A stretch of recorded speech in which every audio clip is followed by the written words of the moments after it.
거실은 어두웠고 모니터의 푸른빛만이 희미하게 깜빡였습니다. 제 손에는 젖어버린 휴지가 한 움큼 쥐어져 있었습니다. 넷플릭스 화면 속에서 폭삭 속았수다의 장면이 흐르고 있었죠. 그 순간 저는 깨달았습니다. 제가 잊었다고 생각했던 감정들이, 이미 지나간 줄 알았던 아픔들이 한꺼번에 밀려와 저를 휘감고 있다는 것을. 저는 제주도에 가려고 했었습니다. 아니, 엄마와 함께 가기로 했었습니다. 하지만 가지 못했습니다. 그리고 엄마도 이 세상에 없었습니다. 그녀와 함께 가고 싶었던 그곳, 그녀와 함께 걷고 싶었던 그 길이 이제는 제게 돌아갈 수 없는 시간이 되었습니다. 하지만 저는 몰랐습니다. 이 한 편의 드라마가 그 모든 기억과 감정을 다시 깨울 줄은. 오늘 제가 나누고 싶은 이야기는 미국인 엠마가 겪은 엄마와의 사랑, 그리고 잃어버린 시간에 대한 것입니다. 잠깐만요. 감동한국인 채널은 수익금의 10%를 유기견, 유기묘를 위해 기부합니다. 잠시만 시간을 내서 구독 및 댓글을 달아주세요. 유기견, 유기묘가 더 나은 세상을 살 수 있는데 도와주셔서 감사합니다. 안녕하세요. 저는 엠마 데이비스입니다. 실리콘밸리에서 프로덕트 매니저로 일하는 평범한 미국인이지만 오늘만큼은 단순한 회사원이 아니라 한 명의 딸로서 이 이야기를 하고 싶습니다. 2019년 봄, 저는 처음으로 한국을 방문했습니다. 혼자서 하는 여행이었지만 한국은 따뜻했고 그 중에서도 제주도는 제 마음을 사로잡았습니다. 서울의 번잡함과 부산의 활기를 뒤로하고 제주로 향하는 비행기에 올랐을 때 창밖으로 보이는 푸른 바다는 마치 저를 반기는 것 같았습니다. 여기야, 여기가 내가 찾던 곳이야 하고 속삭이는 듯했죠. 공항에 내리자마자 느껴진 제주의 공기는 달랐습니다. 소금기를 머금은 바람이 얼굴을 어루만지고 귓가에는 멀리서 들려오는 파도 소리가 울려 퍼졌습니다. 카메라를 들고 제주의 구석구석을 담기 시작했습니다. 현무암 돌담길, 초록빛 감귤밭, 푸른 하늘, 아래 우뚝 서 있는 한라산까지 성산일 출봉에 올라 360도로 펼쳐진 바다를 바라보았을 때 문득 생각이 스쳤습니다. 엄마가 여기 있었으면 얼마나 좋았을까. 엄마는 항상 바다를 좋아하셨습니다. 제가 어렸을 때부터 해변가에서 조개 껍데기를 찾으며 함께 걸었던 기억이 선명했습니다. 엄마의 손을 잡고 모래사장을 뛰어다녔던 그 순간들이 마치 어제처럼 느껴졌습니다. 그날 저녁, 숙소로 돌아와 엄마에게 영상통화를 걸었습니다. 엄마, 여기 정말 아름다워요. 다음에는 꼭 엄마랑 같이 와야겠어요. 화면 속 엄마는 환하게 웃으며 대답하셨습니다. 그래, 엠마, 나도 너랑 같이 가보고 싶구나. 다음에 휴가 내서 같이 가자. 저는 그 말에 가슴이 벅차올랐습니다. 엄마와 함께 제주의 오름을 오르고 해변을 거닐고 감귤밭에서 사진을 찍는 모습을 상상했습니다. 그 약속을 지키기 위해 저는 바로 내년 여름 일정을 머릿속으로 계획했습니다. 2020년 5월, 우리는 함께 제주도로 여행을 가기로 했습니다. 계절마다 다른 모습을 보여준다는 제주의 봄을 엄마에게 선물하고 싶었습니다. 노란 유채꽃밭을 거닐며 찍을 사진을 생각하니 미소가 절로 지어졌습니다. 하지만 세상은 제 계획대로 흘러가지 않았습니다. 2020년 초, 코로나19가 전 세계를 휩쓸기 시작했습니다. 처음에는 단순히 여행 계획이 조금 미뤄질 거라고만 생각했습니다. 아마 가을쯤에는 갈 수 있겠지라고 스스로를 위로했습니다. 하지만 상황은 점점 악화되었습니다. 국경이 닫히고 비행기가 뜨지 않았습니다. 저는 여전히 엄마와 영상통화로 연락을 주고받았지만 날이 갈수록 엄마의 표정이 어두워지는 것을 느꼈습니다. 엄마, 괜찮아요? 요즘 좀 피곤해 보여요. 괜찮아. 그냥 나이 든 탓이겠지. 걱정하지 마. 그때 제가 알았더라면 엄마가 이미 아프기 시작했다는 것을, 그저 저를 걱정시키지 않으려고 감추고 있었다는 것을. 그리고 저는 깨닫지 못했습니다. 그 통화가 마지막이 될 수 있다는 것을. 제주도에서의 우리의 약속이 영원히 미완성된 꿈으로 남게 될 것이라는 사실을. 맑은 하늘, 한라산 아래 감귤밭, 거친 파도와 부드러운 돌담길. 제주는 저에게 새로운 세상을 보여주었습니다. 그리고 저는 다짐했습니다. 다음엔 엄마와 함께 와야겠다. 그때까지만 해도 몰랐습니다. 그 다짐이 그렇게 가슴 아픈 기억이 될 줄은. 코로나가 터졌고 세계는 멈춰버렸습니다. 그리고 저와 엄마의 시간도 함께 멈췄습니다. 제가 마지막으로 엄마의 목소리를 들은 건 2020년 4월의 어느 저녁이었습니다. 저는 여전히 실리콘밸리의 아파트에서 재택근무를 하고 있었고 엄마는 보스턴의 집에 계셨습니다. 매일 저녁 영상통화를 하는 것이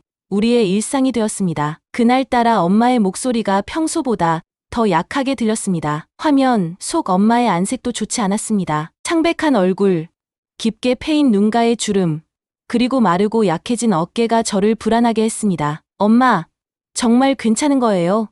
병원에 가봐야 하는 거 아니에요? 엄마는 희미하게 웃으며 대답하셨습니다. 괜찮아, 엠마. 그냥 좀 피곤할 뿐이야. 이 나이에는 다들 이런 거야. 하지만 저는 느꼈습니다. 무언가 잘못되고 있다는 것을. 엄마의 눈빛에서 평소와 다른 긴장감을 읽을 수 있었습니다. 마치 엄마는 알고 있지만 저에게는 말하고 싶지 않은 무언가가 있는 듯 했습니다. 다음 주에 보스턴에 갈게요, 엄마. 제가 직접 가서 확인할래요. 그 말에 엄마의 표정이 갑자기 바뀌었습니다. 걱정과 두려움이 섞인 눈빛으로 엄마는 단호하게 말씀하셨습니다. 넌 절대 감염되면 안 돼. 나한테 오지 마. 그날 밤, 저는 잠을 이루지 못했습니다. 엄마의 말씀이 계속 귓가에 맴돌았습니다. 마치 엄마가 무언가를 예감하고 있는 것만 같았습니다. 다음 날 아침, 저는 엄마의 주치의에게 전화를 걸었습니다. 하지만 의사는 환자의 개인정보를 알려줄 수 없다며 정중히 거절했습니다. 일주일이 지났습니다. 엄마와의 통화는 점점 짧아졌고 때로는 아예 전화를 받지 않으실 때도 있었습니다. 불안감이 커져갔지만 코로나 상황으로 인해 비행기를 타고 갈 수도 없었습니다. 저는 매일 조금만 기다려, 곧 갈게 라고 메시지를 보냈지만 그 곧은 끝내 오지 않았습니다. 5월 첫째 주 월요일 아침, 보스턴 종합병원에서 전화가 왔습니다. 엄마가 응급실에 실려왔다는 소식이었습니다. 폐렴 증상과 함께 호흡곤란으로 중환자실에 입원하셨다고 했습니다. 지금 당장 오셔야 합니다. 상태가 매우 위중합니다. 그 말을 듣는 순간 저희 세계가 무너져 내렸습니다. 바로 비행기 표를 예매했지만 그때 이미 많은 항공편이 취소된 상태였습니다. 간신히 다음 날 아침 비행기를 구했습니다. 병원에 도착했을 때 의사는 저를 맞이했습니다. 마스크와 보호장비를 착용한 의사의 표정에서 이미 불길한 예감이 들었습니다. 데이비스 씨, 정말 유감입니다. 어머님께서 코로나19 양성 판정을 받으셨습니다. 그리고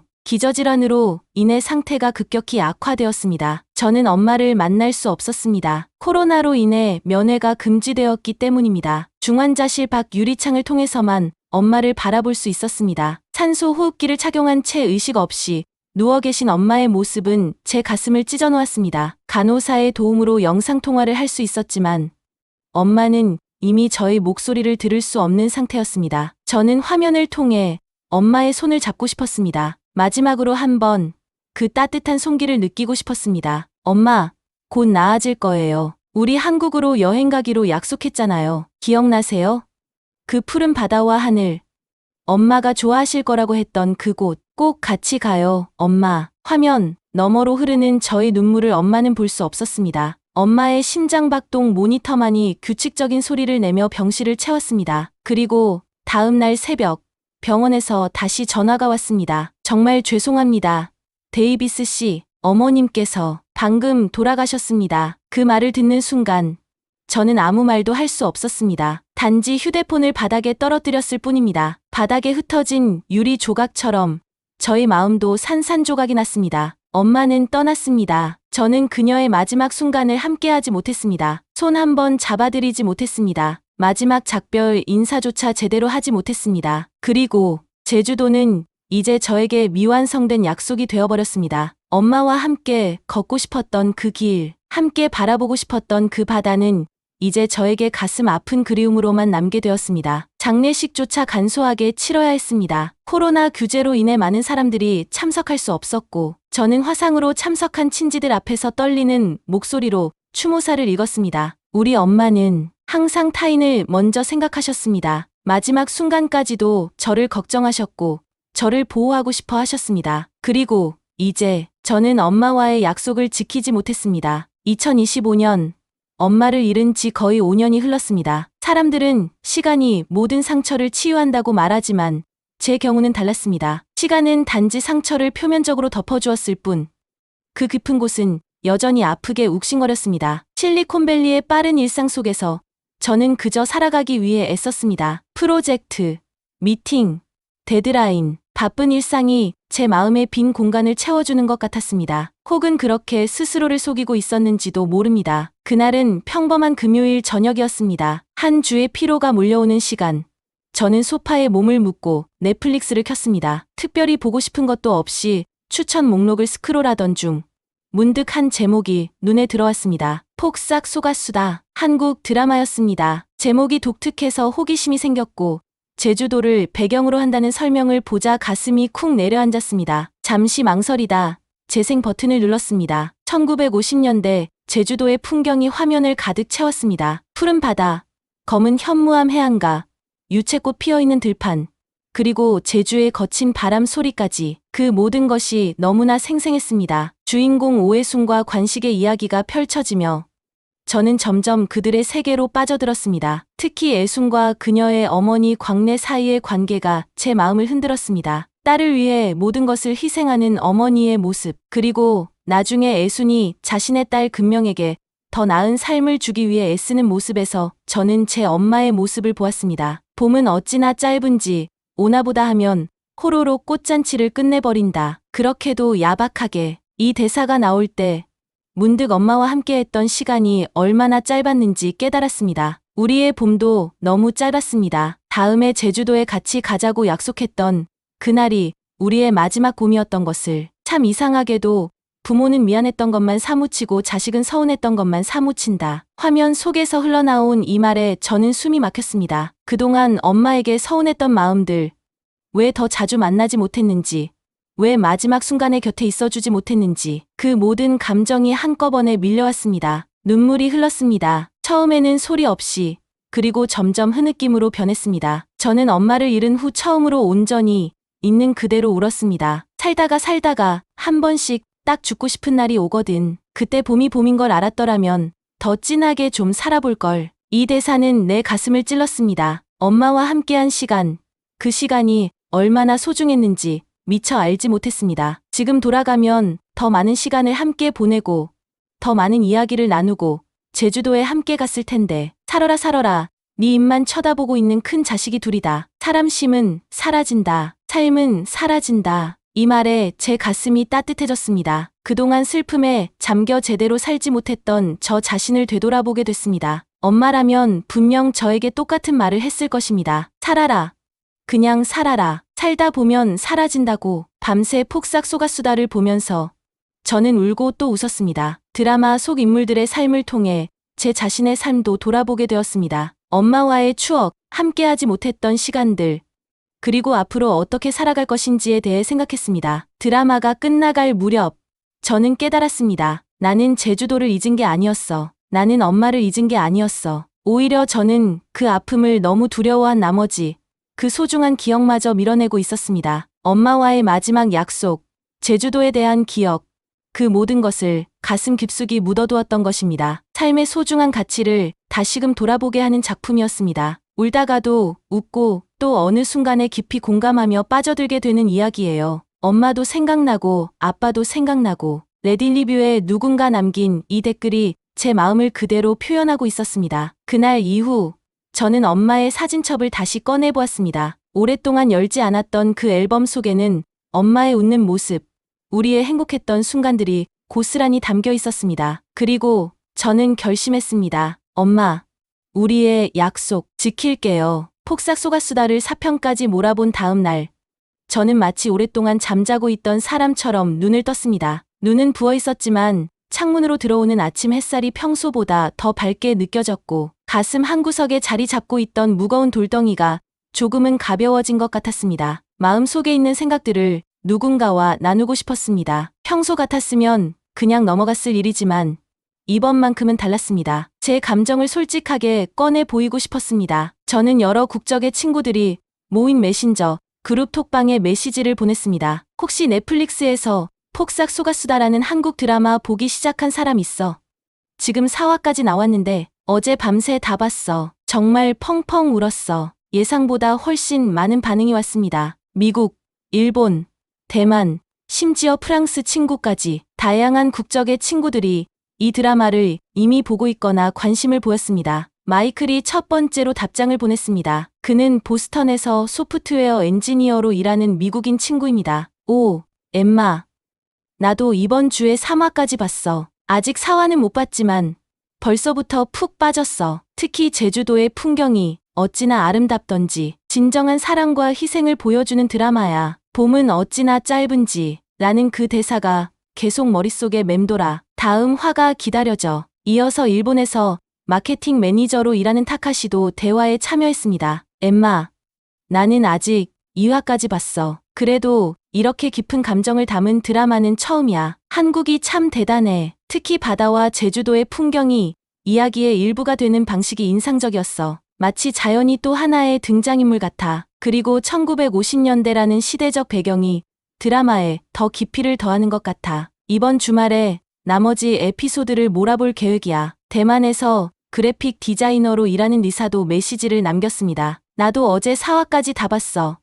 세대를 초월한 가족의 이야기라서 너무 공감되더라. 특히 참 이상하게도 부모는 미안했던 것만 사무치고 자식은 서운했던 것만 사무친다는 대사가 정말 와닿았어. 나와 엄마의 관계가 딱 그래. 드라마를 보고 엄마에게 전화해서 오랜만에 이야기 나눴어. 저는 잠시 생각에 잠겼습니다. 제 이야기를 어디서부터 시작해야 할지. 처음으로 친구들에게 엄마와의 약속, 그리고 제주도에 대한 이야기를 나누기로 했습니다. 사실 2019년에 제주도에 갔었어. 너무 아름다워서 다음에는 엄마와 함께 가기로 약속했었는데 코로나가 터지고 결국 엄마는 2020년에 돌아가셨어. 그래서 이 드라마가 나에게는 특별했어. 제주도의 풍경을 보는 것만으로도 가슴이 아팠지만 동시에 엄마와의 약속을 기억하게 해줬어. 메시지를 보내고 나니 눈물이 다시 차올랐습니다. 하지만 이번에는 조금 다른 눈물이었습니다. 슬픔만 가득한 눈물이 아니라 그 속에 작은 위로와 따뜻함이 섞여 있었습니다. 친구들의 반응은 정말 따뜻했습니다. 마이클은 엠마, 그런 일이 있었구나. 정말 미안해. 그래서 이 드라마가 너에게 더 특별했겠구나. 특히 애순이 딸에게 더 나은 삶을 주려는 모습이 너의 엄마도 분명 너를 위해 그런 마음이었을 거야 라고 말해주었습니다. 정말 가슴 아픈 이야기구나. 하지만 너는 그 약속을 기억하고 있잖아. 그 자체로 의미가 있어. 언젠가 다시 제주도에 가서 엄마를 기억할 수 있을 거야. 라며 리사는 저를 위로해 주었습니다. 타카시는 엠마, 마음이 아프겠다. 하지만 이 드라마가 내게 위로가 되었다니 다행이야. 드라마에서 엄마가 애순이에게 살다가 한 번씩 딱 죽고 싶은 날이 오거든. 이라고 말하는 장면이 있잖아. 그 대사가 나에게도 큰 위로가 되었어라고 말했는데 그 말이 정말 제 마음에 와닿았습니다. 친구들과의 대화를 통해 저는 깨달았습니다. 이 감동은 저만의 것이 아니었습니다. 폭삭 속았수다는 서로 다른 나라, 서로 다른 문화를 가진 사람들에게도 깊은 울림을 주고 있었습니다. 우리 모두는 가족의 사랑, 상실의 아픔, 그리고 희망을 이해할 수 있는 보편적인 감정을 공유하고 있었습니다. 그날 저녁, 저는 친구들에게 제안했습니다. 이번 주에 5화가 나온대. 우리 셋 모두 각자의 나라에서 같은 시간에 보면서 실시간으로 이야기 나누는 건 어때? 셋 모두 동의했고 서로 다른 시간대에 있지만 같은 이야기를 함께 볼 약속을 잡았습니다. 아직 드라마는 진행 중이지만 저는 벌써 다음 화가 기다려졌습니다. 그리고 무엇보다 이 드라마를 통해 엄마와의 약속을 다시 떠올리게 된 것이 가장 큰 선물이었습니다. 엄마, 이 드라마를 끝까지 보고 나면 제가 제주도에 갈게요. 우리가 약속했던 그곳에요. 다음 에피소드가 공개되는 금요일을 기다리며 저는 일상을 살아갔지만 무언가가 달라졌습니다. 출근길에 보이는 풍경도, 마시는 커피 한 잔의 맛도, 밤하늘의 별빛도 모두 더 선명하게 느껴졌습니다. 마치 오랫동안 안개 속에 있다가 맑은 공기를 마시는 것 같았습니다. 억눌러 두었던 감정들을 폭삭 속았수다를 통해 마주하고 나니 제 마음도 조금씩 맑아지고 있었습니다. 직장에서 돌아온 어느 저녁, 저는 노트북을 열고 구글 검색창에 제주도 여행이라고 입력했습니다. 검색 결과가 나타났을 때 가슴이 빠르게 뛰기 시작했습니다. 공항에서 바다까지, 한라산부터 성산일 출봉까지 제주의 모든 모습이 스크린을 통해 저를 바라보고 있었습니다. 손가락이 자연스럽게 항공권 예약 사이트로 향했습니다. 서울 인천행을 클릭하고 날짜를 선택하는 순간 잠시 망설였습니다. 정말 갈 수 있을까? 정말 가야 할까? 그 질문들이 머릿속을 맴돌았습니다. 그때 휴대폰에 알림이 울렸습니다. 친구들과의 단체 채팅방이었습니다. 오늘 리사가 폭삭 속았수다 감상을 나누고 있었습니다. 마이클은 제게 개인 메시지를 보냈습니다. 엠마, 어떻게 지내? 드라마 보고 많이 생각했을 것 같아. 제주도에 가볼 생각은 없어? 그 질문이 저에게 용기를 주었습니다. 마치 운명처럼 느껴졌습니다. 엄마와의 약속, 미뤄둔 그 약속을 지켜야 할 때가 온 것 같았습니다. 저는 다시 항공권 예약 화면으로 돌아왔습니다. 이번에는 망설임 없이 날짜를 선택했습니다. 5월의 첫째 주, 휴가를 내고 한국으로 떠날 계획을 세웠습니다. 신용카드 정보를 입력하고 예약 확정 버튼을 누르는 순간 가슴 속에서 무언가가 놓여지는 느낌이 들었습니다. 화면에 예약이 완료되었습니다라는 메시지가 떴고 이메일로 이 티켓이 도착했습니다. 저는 프린터에서 티켓을 출력했습니다. 종이 한 장에 담긴 약속을 바라보며 갑자기 눈물이 차올랐습니다. 하지만 이번 눈물은 슬픔보다는 결의와 기대감이 담긴 눈물이었습니다. 엄마, 이제 갑니다. 우리 함께 가기로 했던 그곳으로. 목소리를 내어 말하자 방 안에 제 목소리가 울려 퍼졌습니다. 마치 엄마도 어딘가에서 듣고 있는 것 같았습니다. 하루 종일 제주도 여행 계획을 세웠습니다. 그리고 제가 예전에 갔었던 곳들을 하나하나 적어 내려갔습니다. 성산일 출봉에서 일출 보기, 한라산 등반, 올레길 걷기, 감귤밭 방문하기, 엄마가 좋아했을 법한 것들을 모두 계획에 넣었습니다. 계획을 세우는 동안 저는 엄마와 대화하고 있는 듯한 느낌이 들었습니다. 엄마, 이 카페 뷰가 정말 좋대요. 여기서 차 한 잔 마시면서 바다 보면 좋을 것 같아요. 저기 감귤밭에서는 직접 감귤도 딸 수 있대요. 엄마가 감귤 엄청 좋아하셨잖아요. 이 해변은 일몰이 정말 아름답다고 해요. 함께 보고 싶어요. 마치 엄마가 옆에 앉아 함께 계획을 세우는 것처럼 이야기를 나눴습니다. 그리고 마지막으로 가장 특별한 계획을 적었습니다. 엄마를 위한 편지를 써서 바다에 띄우기. 이건 저만의 작은 의식이 될 것입니다. 엄마에게 하지 못했던 말들, 전하지 못했던 사랑을 담아 바다에 띄우려고 합니다. 제주의 바다가 그 마음을 엄마에게 전해주길 바라면서요. 계획을 모두 마치고 침대에 누웠을 때 이상하게도 마음이 평온했습니다. 5년 동안 느껴보지 못한 편안함이었습니다. 티켓을 베개 옆에 두고 저는 잠에 들었습니다. 꿈에서 엄마와 함께 제주도의 해변을 걷고 있었습니다. 엄마의 웃음소리가 바다 소리와 어우러져 가장 아름다운 멜로디를 만들어내고 있었습니다. 그리고 엄마가 저에게 말했습니다. 고마워, 엠마. 우리의 약속을 기억해줘서. 아침에 일어났을 때 저는 그 꿈을 선명하게 기억하고 있었습니다. 그리고 확신했습니다. 제가 가는 그 여행에 엄마도 함께할 것이라고. 비록 형태는 다르지만 엄마의 사랑과 기억이 저와 함께 제주도를 여행할 것이라고. 창밖으로 보이는 하늘은 맑고 푸르렀습니다. 마치 제주도의 하늘처럼요. 저는 드라마 한 편을 통해 인생을 다시 보고 있습니다. 잃어버린 약속, 아픈 상실, 그리고 그 속에서 피어나는 새로운 희망까지. 한 편의 드라마가 제 삶을 이렇게 변화시킬 줄은 정말 몰랐습니다. 그리고 이 이야기가 여러분께도 작은 위로가 되길 바랍니다. 우리 모두는 저마다의 상실과 아픔을 안고 살아갑니다. 하지만 그 아픔 속에서도 우리는 다시 일어설 수 있고 잊었던 약속을 기억해낼 수 있습니다. 만약 여러분도 마음 깊은 곳에 간직하고 있는 약속이 있다면 그것을 기억해내고 지켜보세요. 비록 그 약속의 상대가 이 세상에 없더라도 그 약속을 지키는 것은 우리 자신을 위한 일이기도 합니다. 이 이야기가 마음에 와닿았다면 구독과 좋아요를 눌러주세요. 엠마의 이야기가 누군가에게 닿기를 바랍니다. 감동 한국인이었습니다. 감사합니다.